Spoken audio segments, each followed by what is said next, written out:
Hey there, today we're going to look at how to use the Google Calendar appointment schedule and booking feature. So let's get started. First, open your browser and go to Google Calendar by typing the URL or searching for it. Over here, click on the Create button at the top left of the page. Then from the drop down, select Appointment Schedule.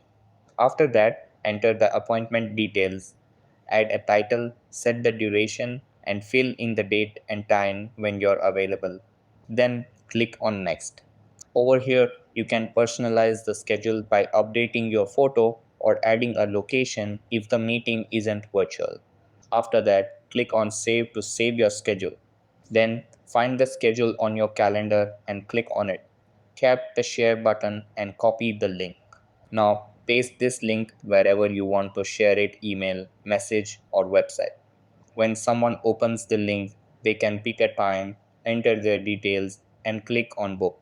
And that wraps it up. Appreciate you watching. See you in the next.